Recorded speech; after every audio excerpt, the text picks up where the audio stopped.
For an investigation to be completed, state medical examiners must perform an autopsy. This report can distinguish time and cause of death.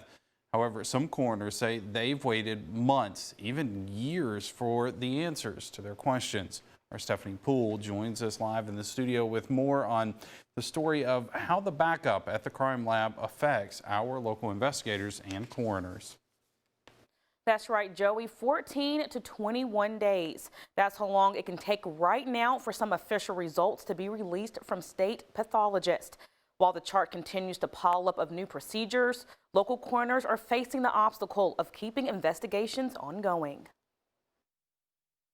Nearly 3 million people live in the state of Mississippi. Only 2 are certified medical examiners. Over the last couple of months, local coroners have experienced a backlog in autopsies. Some believe it's because examiners are also swamped with cases. It becomes very troubling to all those coroners in the state of Mississippi. Noxubee County Coroner R.L. Calhoun says he's still waiting on toxicology results from 4 years ago. I have a case, meaning first back in 2016, I have no results on.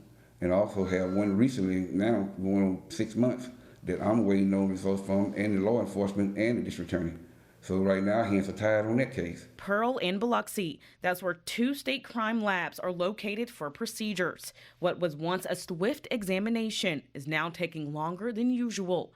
Due to the backup, local coroners are relying on other facilities and local funeral homes for storage. Some other counties that do ask me to hold them for them until the state medical examiner can take them. Right now, the state medical examiner has their morgue inside the building, and they can hold 20 there inside. They also have 2 trucks outside for overflow.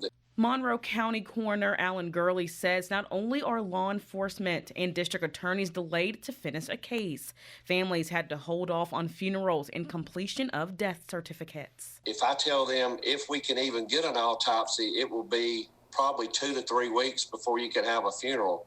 A lot of times the family really backs off and just says, you know, let's don't go that route.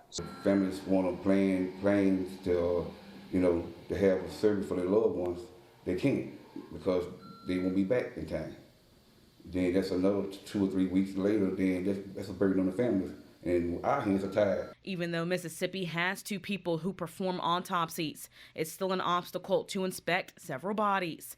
But it's not due to financial reasons. It depends on who wants the job. We can only hire 2 or 3 at a time at the most here, and it's not a budget problem. The legislature and the governor have been behind hiring more people. There's more people. There's more money in the budget to hire these people. If you just look across the country, they're just not available. Gurley also tells me a few autopsy procedures are completed faster than others. Oftentimes, it's based on the severity and nature of the case.